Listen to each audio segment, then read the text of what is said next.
Friends, ધોરણ 10 વિષય વિજ્ઞાન ચેપ્ટર નંબર 5 છે આપણું તત્વોનું આવર્તી વર્ગીકરણ। હવે તત્વોનું આવર્તી વર્ગીકરણ આપણે ભણીએ ધોરણ 9ની અંદર। તમે તત્વો વિશેની માહિતી કેવી રીતે તત્વોનું જે આવર્ત કોષ્ટક છે એ તમે સમજ્યા હતા। હવે અહીંયા તમારી વાત કરીએ છે તત્વોનું આવર્તી વર્ગીકરણ, એટલે કે જે તત્વો છે એમનું વર્ગીકરણ કરવાનું છે શેની અંદર? આવર્ત કોષ્ટકની અંદર। તો અહીંયા આપણે ચર્ચા કરવાની છે કે હવે એ વર્ગીકરણની જરૂરિયાત કેમ ઊભી થઈ, જે તત્વો છે એનું વર્ગીકરણ જે વર્ગીકરણ બનાવવાનું હતું એની જરૂરિયાત કેમ ઊભી થઈ? તો તત્વો જે છે તમે જાણો છો કે ઘણા બધા તત્વો હતા, જેમ કે 1800ની સાલની અંદર 1800ની સાલની અંદર આ જે તત્વો છે એ કેટલા મળ્યા હતા આપણને? 31 જેટલા 1800માં 31 જેટલા તત્વો શોધાયા હતા।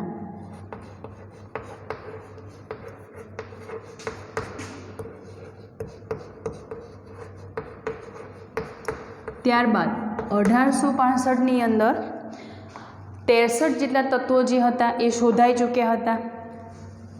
1865ની અંદર 63 જેટલા તત્વો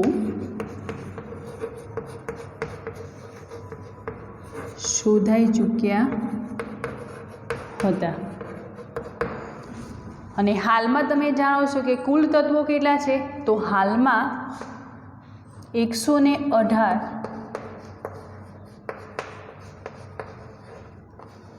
કુલ તત્વો છે। તો હવે કુલ 118 તત્વો છે, આ તત્વોનું વર્ગીકરણ કરવું કેમ જરૂરી હતું?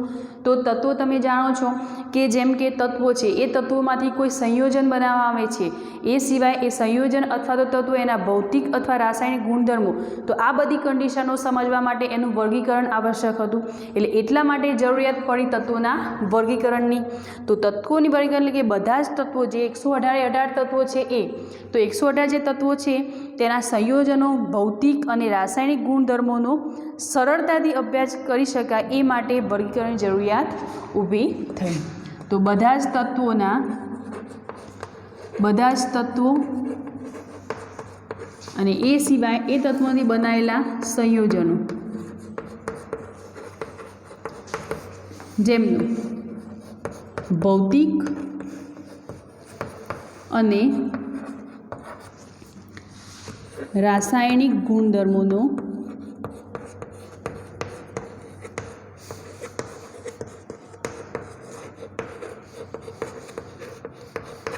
સરળતાથી અભ્યાસ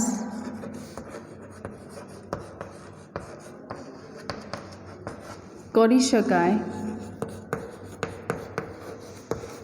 તે માટે તત્વોના વર્ગીકરણની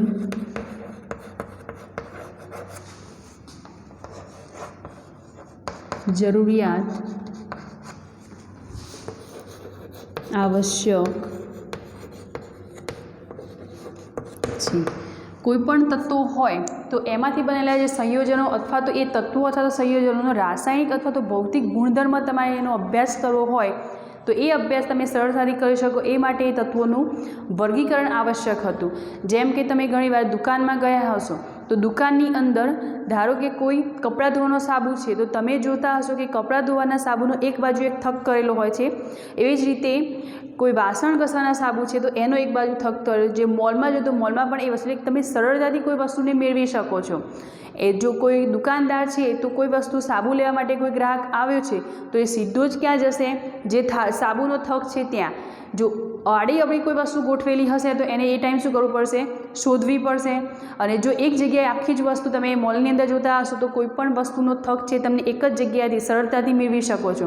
એટલે કે જે વસ્તુનો આખો જથ્થો છે એક જગ્યા પર જ ખાલી કરેલો હોય છે, એટલે આપણે કોઈ વસ્તુ લેવી છે તો ત્યાંથી આપણે સરળતાથી લઈ શકીએ છીએ। એટલે કે આ તત્વોની અંદર પણ આ જ વસ્તુ ઊભી થઈ હતી એ વખતે કે તત્વો જે છે બધાના જ ગુણધર્મો સરખા હોતા નથી, બધાના ભૌતિક અને રાસાયણિક ગુણધર્મો અલગ અલગ હોય છે, એટલે કે સમાન હોતા નથી।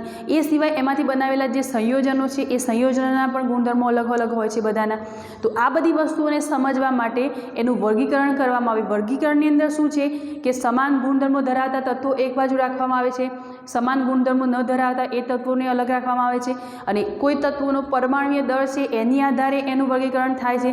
તો આ રીતે અલગ અલગ રીતે એનું વર્ગીકરણ થઈ શકે, એટલે એનો અભ્યાસ આપણે સરળતાથી કરી શકીએ એ માટે તત્વોનું વર્ગીકરણ જરૂરી બને। એટલે તત્વોનું વર્ગીકરણ કરવાની જરૂરિયાત કેમ ઊભી થઈ? તો એના જે ભૌતિક અને રાસાયણિક ગુણધર્મો છે એ સિવાય સંયોજનો છે એના, તો એનો ભૌતિક અને રાસાયણિક ગુણધર્મો આપણે સરળતાથી સમજી શકીએ એ માટે આનું વર્ગીકરણ આવશ્યક હતું।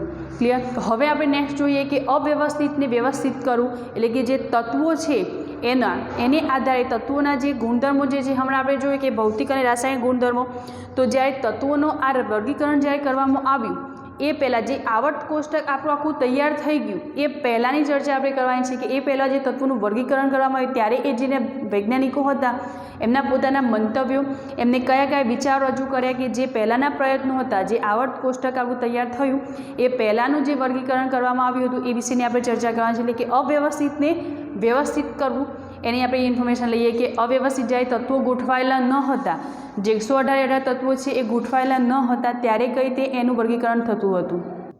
તો આપણે જોઈએ હવે કે તત્વોના વર્ગીકરણના પ્રારંભિક પ્રયત્નો। તત્વોના વર્ગીકરણના પ્રારંભિક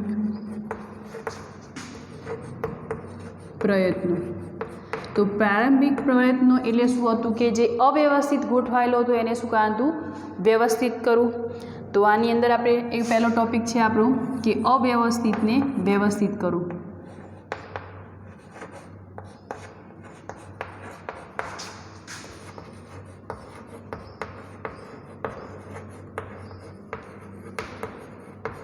અવ્યવસ્થિતને વ્યવસ્થિત કરવું। તો જ્યારે તત્વોનું જે આવર્ત કોષ્ટક બનેલું ન હતું એ પહેલાં આપણે એક વૈજ્ઞાનિક આવ્યા હતા કે જે સૌપ્રથમ વૈજ્ઞાનિક આવ્યા હતા એમનું નામ હતું ડોબ્રેનર ત્રિપુટી। તો પહેલા વૈજ્ઞાનિક હતા ડોબ્રેનર ત્રિપુટી,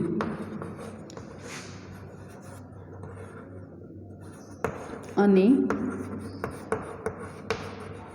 ત્રિપુટી નિયમ। તો સૌથી પહેલાં શું આવ્યું કે ડોબ્રેનર ત્રિપુટી અને અથવા તો એને બીજું નામ આપણે ત્રિપુટી નિયમ। તો આ જે ડોબ્રેનર ત્રિપુટી છે એ શેના પર નામ પડ્યું?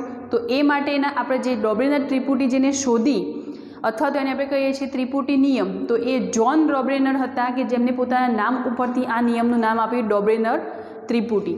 ત્રિપુટી કેમ કહ્યું છે આપણે આગળ ચર્ચા કરીએ। તો આ નિયમ કોને આપ્યો? તો જ્હોન ડોબ્રેનર એ ડોબ્રેનર ત્રિપુટી અથવા ત્રિપુટી નિયમ આપ્યો। તો આ જે જ્હોન ડોબ્રેનર જે આપણા વૈજ્ઞાનિક હતા એમને શું કર્યું? તો એમને પહેલાં તો શું કર્યું, જે તત્વો હતા એ તત્વોના ગુણધર્મોનો અભ્યાસ કર્યો। આપણે હમણાં જોયું કે એના ગુણધર્મો એટલે કે ભૌતિક અને રાસાયણિક ગુણધર્મો કરવા પહેલાં સમજવા માટે એને સરળતાથી અભ્યાસ કરી શકીએ એ માટે એનું વર્ગીકરણ જરૂરી હતું। તો વર્ગીકરણ કરવા માટે એમને શું કર્યું? પહેલાં તો 1800 થી 1829 સુધી એમને માત્ર ને માત્ર શું કર્યું? તત્વો જે હતા એમના ગુણધર્મોનો અભ્યાસ કર્યો। તો જ્હોન ડોબ્રેનરે 1800 થી 1829 સુધી માત્ર તત્વોના ગુણધર્મનો અભ્યાસ કર્યો। હવે એમને 1800 થી 1829 સુધી માત્ર તત્વોના ગુણધર્મોનો અભ્યાસ કર્યો। અભ્યાસ કર્યા બાદ એમને શું કર્યું? તો અભ્યાસ કર્યા બાદ એમને સમાન ગુણધર્મોવાળા જે તત્વો હતા એમનું વિભાજન કર્યું એમને, એટલે કે સમાન તત્વોવાળા તત્વોના એને એક પ્રકારનું જૂથ બનાવ્યું, જૂથ તૈયાર કર્યું એમને। સમાન ગુણધર્મોવાળા અથવા તો સમાન ગુણધર્મો ધરાવતા તત્વોનું જૂથ બનાવ્યું. એમને પહેલાં શું કર્યું? 1800 થી 1829 સુધી માત્ર તત્વોના ગુણધર્મોનો અભ્યાસ કર્યો અને ગુણધર્મોનો અભ્યાસ કર્યા પછી જે તત્વોના ગુણધર્મો સમાન નીકળ્યા એ તત્વોનું શું કર્યું? એક જૂથ બનાવ્યું. જૂથ બનાવ્યા બાદ એમને શું કર્યું કે જે તેમને નક્કી કર્યું કે જે જૂથ બનાવ્યા પછી જે તત્વોની જે શ્રેણી એમને ગોઠવી એની અંદર એવું લખી કે જે બધા જ તત્વો છે જે તત્વો હતા એના પરમાણ્વીય દળ છે એ બાકી, એટલે કે પહેલું અને છેલ્લું જે તત્વ ગોઠવાયું, એટલે કે પહેલો નંબર, બીજો નંબર અને ત્રીજો નંબર, 3 તત્વો જ્યારે ગોઠવાયેલા હોય આ રીતે, તો પહેલું અને ત્રીજા નંબરનું જે તત્વ છે એ બંનેનો સરવાળો કરીએ તો એનો સરવાળો કરી અને એનો અડધો, એટલે કે એને ભાગવામાં આવે તો વચ્ચેનો જે તત્વ છે એનો પરમાણ્વીય દળ મળતો હતો. એટલે કે એમને એવો નિયમ આપ્યો કે વચ્ચેવાળા તત્વનો પરમાણ્વીય દળ, એટલે કે આ જે વચ્ચે કોઈ તત્વ ગોઠવાયેલું છે એનો પરમાણ્વીય દળ એ બાકીના 2 તત્વોના જે કુલ તત્વો જે એમનો કુલ પરમાણ્વીય દળ છે એનો અડધો મળે છે. જેમ કે ઉદાહરણ તરીકે આપણે લઈએ તો લિથિયમ છે, સોડિયમ છે અને કેલ્શિયમ, પોટેશિયમ. લિથિયમ, સોડિયમ અને પોટેશિયમ. તો લિથિયમનો કેટલો છે? તો લિથિયમનો પરમાણ્વીય દળ છે 7, સોડિયમનો પરમાણ્વીય દળ છે 23 અને પોટેશિયમનો પરમાણ્વીય દળ છે 39. બરાબર. તો એમને શું કર્યું? જે લિથિયમ અને પોટેશિયમ, એટલે ક્રમિકમાં 3 જે તત્વો લીધા એમાં લિથિયમ અને પોટેશિયમ, તો તમે આ બંનેનો સરવાળો કરો તો કેટલું થશે? 7 + 39 બરાબર કેટલા મળશે તમને? 46. અને 46 એટલે કે કુલ પરમાણ્વીય દળ પહેલો અને ત્રીજો એ બંને જે તત્વો છે એનો કુલ પરમાણ્વીય દળ એના ભાગ્યા 2 અડધું, એટલે તમને કેટલું મળશે અહીંયા? 23. તો આ જે 23 મળે છે એ વચ્ચેવાળું જે તત્વ છે એનો પરમાણ્વીય દળ આવી ગયો. તો એમને એવું નક્કી કર્યું કે વચ્ચેવાળા તત્વનો પરમાણ્વીય દળ બાકીના 2 તત્વોના કુલ પરમાણ્વીય દળથી અડધું હોય છે. એમને શું કહ્યું કે વચ્ચેવાળા તત્વનો પરમાણ્વીય દળ એ બાકીના 2 તત્વોના કુલ, એટલે કે બંનેનો કુલ પરમાણ્વીય દળ છે એનાથી અડધું હોય છે. કુલ પરમાણ્વીય દળથી અડધું હોય છે. વચ્ચેવાળા તત્વનો પરમાણ્વીય દળ એ બાકીના 2 તત્વોના કુલ પરમાણ્વીય દળથી અડધું હોય છે. જેમ કે આપણે ધારો કે કેલ્શિયમ, એટલે કે Ca, Sr અને Br, એટલે કે બ્રોમિન. કેલ્શિયમ છે, સ્ટ્રેશિયમ છે અને બેરિયમ લઈ લઈએ, બ્રોમિન એ બેરિયમ લઈ લઈએ. તો આ 3 તત્વો લીધા આપણે, કેલ્શિયમ, સ્ટ્રેશિયમ અને બેરિયમ. તો આનો પરમાણ્વીય દળ કેટલો છે? કેલ્શિયમનો 40, સ્ટ્રેશિયમનો 88 અને બેરિયમનો 137 પરમાણ્વીય દળ છે. તો હવે અમે આ જે કન્ડિશન કરીએ તે તમે પહેલું અને ત્રીજું જે તત્વ ગોઠવાયેલું છે એ બંનેનો સરવાળો કરો પરમાણ્વીય દળનો. તો અહીંયા આપણે 40 + 137 કરવાના છે. તો આ 7 તો એમ જ રહેશે, 4 ને 3 7 અને 1 177 મળશે. અને એના ભાગ્યા તમારે 2 કરવાના છે. તો એના ભાગ્યા 2 કરશો એટલે તમને સમથિંગ એનો આન્સર મળશે 88.5. 177 ભાગ્યા આપણે 2 કરવાના છે, 2 8 16 1 0, 2 8 16 1 0. તો અહીંયા 2 પંચા એટલે 0 મૂકેલો એ પોઈન્ટ આવશે, એટલે 2 પંચા 10. તો કેટલો મળે છે આપણે અહીંયા આન્સર? 88.5. તો આ 88.5 મળે છે એ એપ્રોક્સ સ્ટ્રેશિયમ છે જે 88 એનો વચ્ચેનો થઈ જશે પરમાણ્વીય દળ. તો એમને બસ આ જ કન્ડિશન નક્કી કરી કે વચ્ચેવાળા જે તત્વો છે એમનો પરમાણ્વીય દળ છે એ ઉપર નીચે, એટલે કે બાકી રહેતા, એટલે કે જે ઉપરનું છે પહેલા નંબરનું અને ત્રીજા નંબરનું એ બંનેના કુલ પરમાણ્વીય દળથી અડધું મળે એ શેનું હોય છે? વચ્ચેના તત્વનું. એ જ રીતે બીજું ઉદાહરણ આપણે જોવું હોય તો કેલ્શિયમ, બ્રોમિયમ અને આયરનનો વિચારીએ. તો તો જોઈએ આપણે કેલ્શિયમ, બ્રોમિયમ અને આયરન. તો જોઈએ આપણે ક્લોરિન, બ્રોમિન અને આઈ. તો આનો ક્લોરિનનો થશે 35.5, બ્રોમિનનો થશે 80 અને આયરન છે 127. તો બસ આની અંદર સેમ કન્ડિશન તમે એ જ કરો કે કેલ્શિયમ અને આયરન છે એ બંનેનો સરવાળો કરશો. તો 127 પ્લસ 35.5 એટલે તમને કેટલા મળશે? અહીંયા 127 અને 35.5.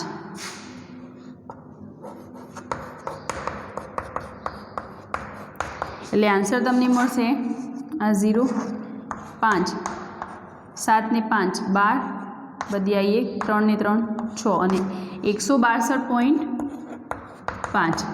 હવે 162.5 છે એના ભાગ્યા 2 કરશો એટલે તમને સમથિંગ આન્સર મળશે 81 પોઈન્ટ સમથિંગ.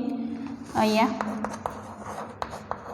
પોઈન્ટ સમથિંગ કોઈ તમને આન્સર મળશે. એટલે એ ક્યાં રિલેટેડ છે? સીધો નજીક બ્રોમિયમનો. એટલે કે એના અડધા ભાગનો મળે છે આપણને વચ્ચેના તત્વનું. પહેલું અને ત્રીજું એ બંને તત્વોના જે કુલ પરમાણ્વીય દળ છે એનું અડધું આપણને મળે છે વચ્ચેનું જે તત્વ ગોઠવાયેલું છે એનું. તો એમને કન્ડિશન એવી આપી, કોને? જ્હોન ડોબ્રેનરે, કે કોઈપણ પરમાણ્વીય દળને તત્વને ગોઠવવા માટે એમનું વર્ગીકરણ એવું હતું કે કોઈપણ ક્રમિકમાં 3 તત્વો લઈ લઈએ તો એમાં પહેલો અને ત્રીજો એ 2 તત્વોનો જે પરમાણ્વીય દળ છે એ બંનેનો કુલ પરમાણ્વીય દળ છે એનો અડધું આપણને મળે છે જે વચ્ચે ગોઠવાયેલું તત્વ છે એનું. પણ અહીંયા પણ એક મર્યાદા આવી, જેમ જેમ તત્વો નવા શોધાતા ગયા એમ એમ દરેક તત્વમાં, એટલે કે દરેક જેના ગુણધર્મો આમને જે ગોઠવ્યું છે એના આધારે ગોઠવ્યું, સમાન ગુણધર્મોના આધારે. પણ જે નવા તત્વો ગોઠવાય એની અંદર આ વસ્તુ સેટ થઈ નહીં. એની અંદર શું થયું? બધા તત્વો માટે આ નિયમ લાગુ પડતો નહોતો, કારણ કે દરેકની અંદર આ રીતે કન્ડિશન સર્જાતી નહોતી. જેમ આપણે ક્રમિક લીધા 3 બંનેનો સરવાળો કરી અને ભાગ્યા 2 એટલે આનો ક્રમિક કંઈક આવતો હોય નજીકનો, તો એ કન્ડિશન બધા જ તત્વો માટે એ વેલિડ નહોતી. એટલે કે આ જે ડોબ્રેનર ત્રિપુટી છે એમને જે નિયમ આવે, આ જે નિયમ છે વચ્ચેવાળા તત્વોના પરમાણ્વીય દળ એ બાકીના 2 તત્વોના કુલ પરમાણ્વીય દળથી અડધું હોય છે, જેને ત્રિપુટીનો નિયમ કહે છે.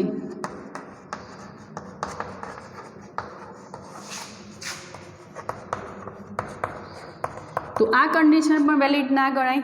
તો અહીંયા એક મર્યાદા આવી ગઈ હતી. તો મર્યાદા શું હતી? કે દરેક તત્વો માટે આ વસ્તુ શક્ય નહોતી. તો બધા જ તત્વો માટે આ નિયમ લાગુ પાડી શકાતો નહોતો.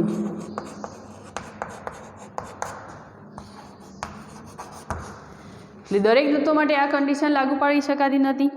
એટલે આ નિયમ પણ એ માટે એ સમયે ફેલ થયો. તો એના પછી આવે 1862ની અંદર AB ધ કાનકોર્ટોઇસ.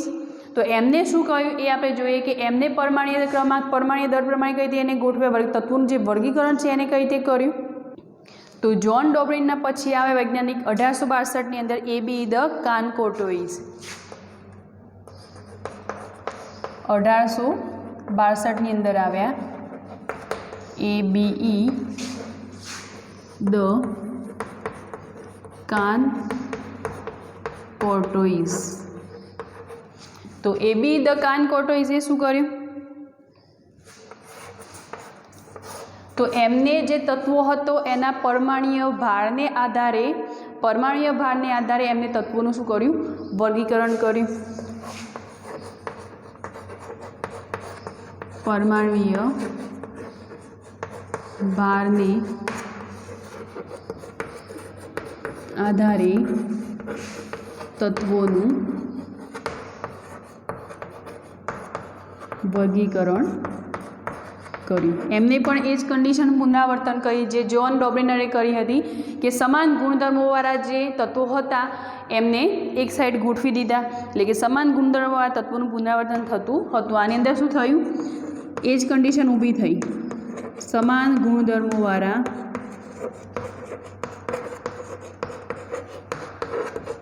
તત્વોનું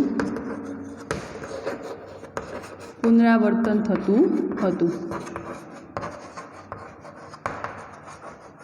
જ્હોન ડોબ્રેનરે જે કન્ડિશન લીધી કે એમને શું કર્યું? 1800 થી 1829ની વચ્ચે માત્ર ને માત્ર તત્વોના ગુણધર્મોની સમજ, કે ગુણધર્મોને સમજ્યા ત્યારબાદ એમણે શું કર્યું કે સમાન ગુણધર્મો ધરાવતા જે તત્વો હતા એમને એક સાઈડે ગોઠવી દીધા.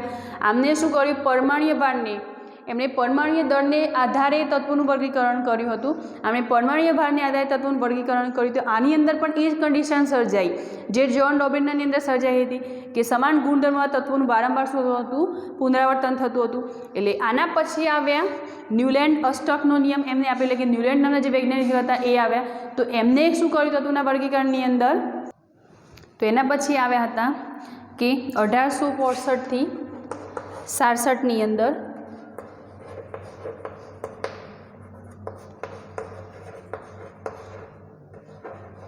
એલેક્ઝાન્ડર ન્યુલેન્ડ.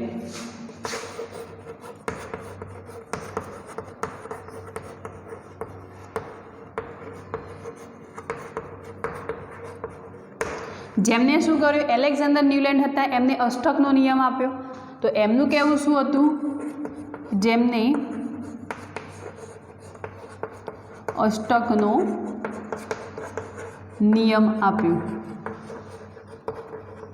તો એમને નિયમ શું આપ્યો, તો પહેલાં તો એમને શું કર્યું તત્વોની અંદર, તો એમને શું કર્યું, પરમાણ્વીય દળ હતા એના આધારે તત્વો જે હતા એમને ચડતા ક્રમમાં ગોઠવી દીધા. એમના પરમાણ્વીય દળના આધારે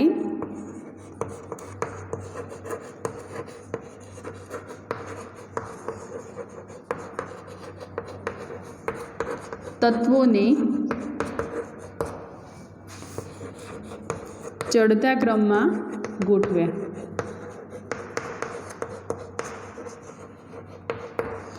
પરમાણ્વીય દળના આધારે એમણે તત્વોને ચડતા ક્રમની અંદર ગોઠવી દીધા. તો આની અંદર એમને અષ્ટકનો નિયમ એટલે કે દર 8મું જે તત્વ હોય એનો ગુણધર્મ ક્યાં હોય, તો જે પ્રથમ તત્વ છે એને સમાન હોય.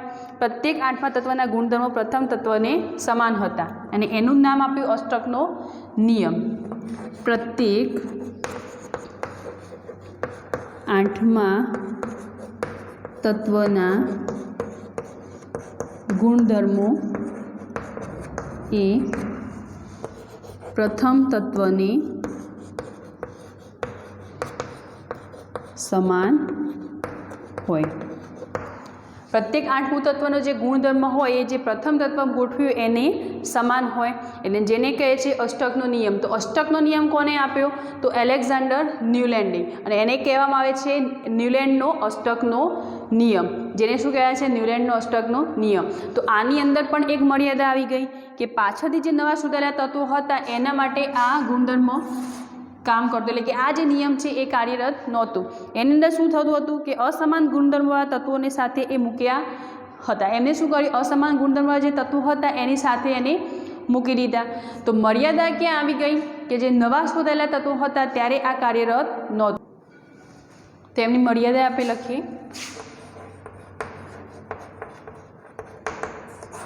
તો મર્યાદા એ હતી એમની કે જેની અંદર પાછળથી જે નવા શોધાયેલા તત્વો હતા એ એની અંદર, એટલે કે આ એની અંદર આ જે નિયમ હતો અષ્ટકનો નિયમ એ લાગુ પડતો ન હતો.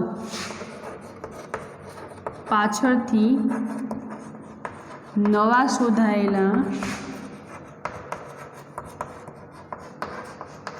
તત્વો માટે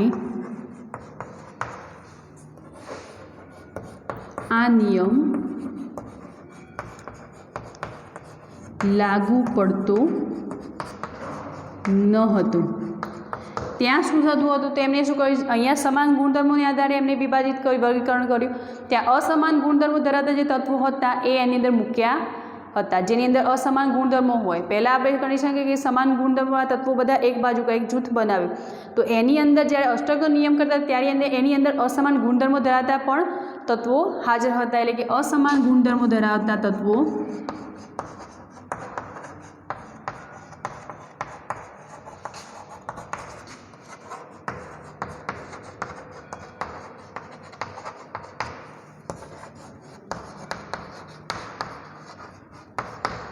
ક્લિયર.